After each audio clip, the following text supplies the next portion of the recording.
450cc turbo. Ayos. Nakakabit na. So, bago ang lahat, intro muna tayo. Alright.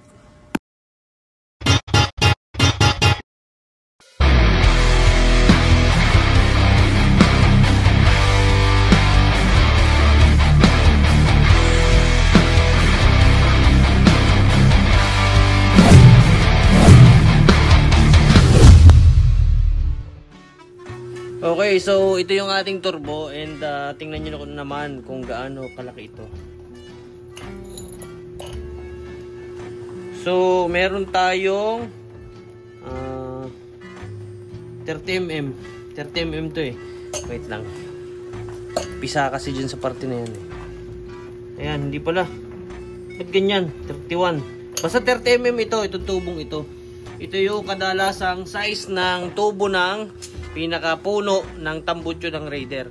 So puputulin na natin yan kasi ikakabit natin yan dun sa ating motor, dun sa 450cc. Hindi ito.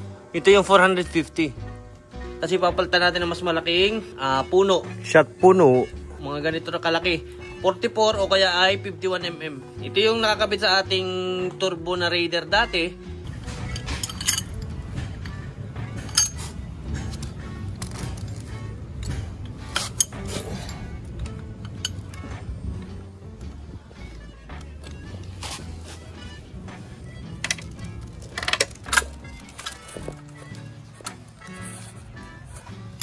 And imbis na sa Raider natin ikabit, doon na natin ikakabit sa ating 450cc na motor. Sabing ito nga yung 450, hindi ito. So, pang malakasan na.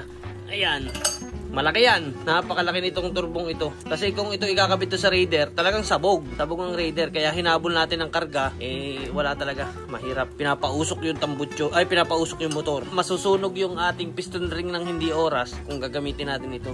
Kaya ito na lang yung ating gagamitin sa 450cc. Baka pwede pa, baka sakali pa na pwede pa itong paganahin.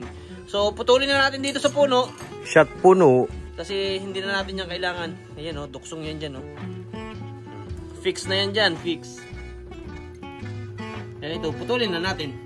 Alright, here we go!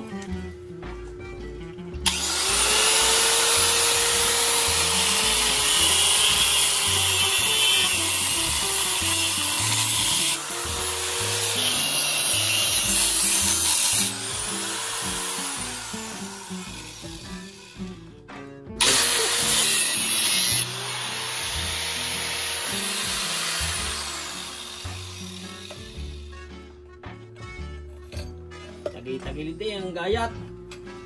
Tagilid ang gayat.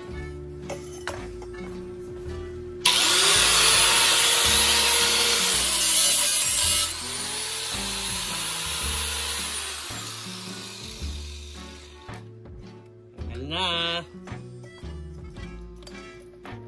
Tingnan natin kung ano yung langin, no?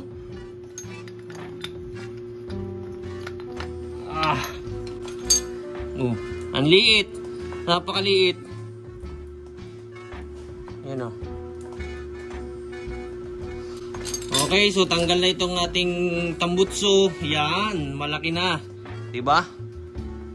Ito. Ito ang kakabitan natin ngayon ng elbow. At medyo linisan lang natin ng kaunti. Okay, tanggal na ang ating palaman. Yun, ang init. Okay. So, ito na yung mismong turbo. Yan yung ating lagusan. Hindi ko alam kung ilang mm ito. Medyo liliit ito ng kaunti kasi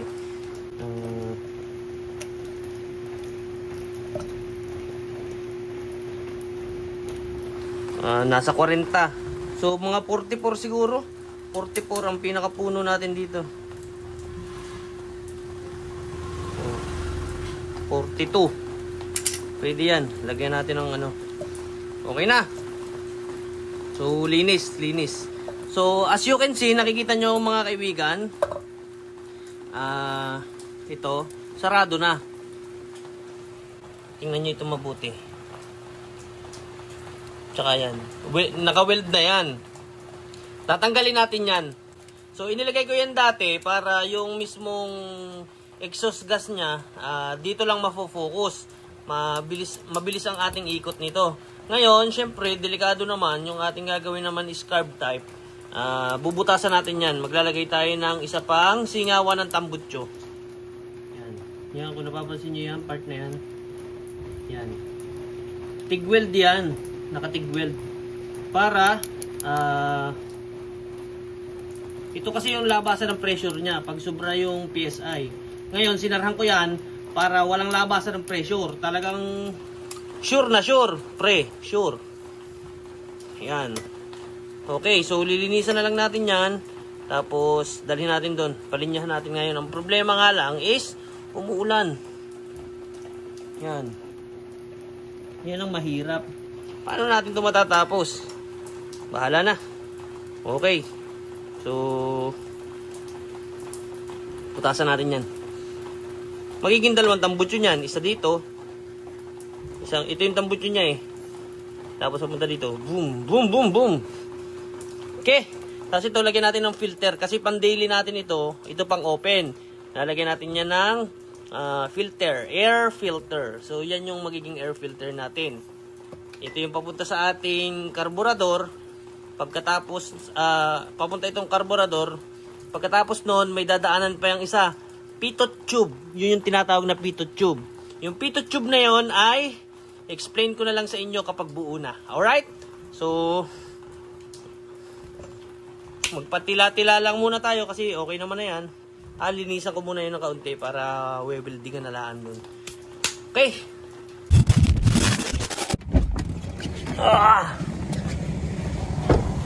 Okay. Andito na naman tayo. Kahit umuulan, basang-basa. Hindi nyo kami mapipigilan. Magpapaturbo tayo ngayon. Hahaha. Okay, so andito na tayo and ayan, ito yung tinabas ko kanina. Yan, kasi kakapit na natin doon sa ilalim, tatanggalin na natin yung tambutso na yan. And dito tayo sa pa-stainlessan, malapit sa, ewan ko, dito sa Gen 3 yan eh. Kabit natin to. Pakabit natin dyan. Tanggal na yan. So, ito tambutso na yan. Yan. Tatanggalin na natin yan. Kasi ang may-ari talaga nitong tambutso na ito.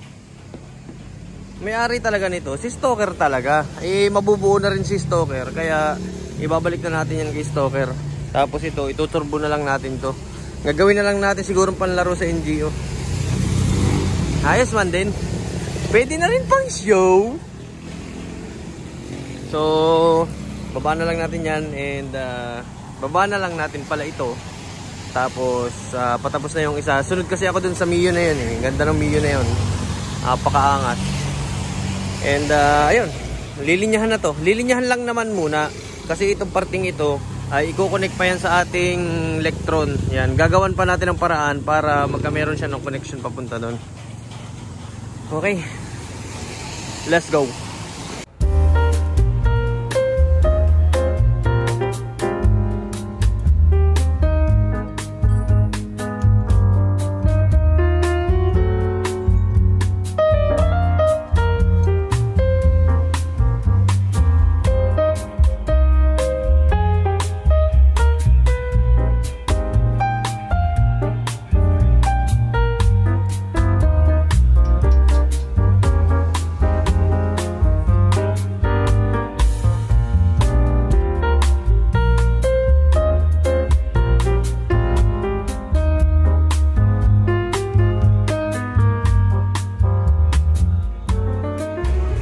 Ayos na. Aroy. Ayos man din. Okay, tayo sa kabila. Connection na lang. Papunta doon sa ating karburador. Bawal daw ang tambutso. Edi, iturbo. Ayos. Ayos. Okay, so ito yung block ni Stoker. And andito tayo ngayon sa Española Machine Shop. Yan, dito sa Cavite, Dasma. Ipapa-big bulbs natin ito ngayon. Yan. iiwan na natin ito. Tapos yung hintay na lang natin na matapos. Boss, iwan ko nito. Dito ako nagpapagawa dito. Naku, makaka-copyright pa tayo. Yan, dito ako nagpapagawa ng head block. Tapos yung pag dumating yung piston natin, dito ko rin ipapagawa. 2 block na pagsasanibin. Tapos saka i-re-slip. Pero ito muna, habang wala pa yung ating piston para natatapos. Yan o.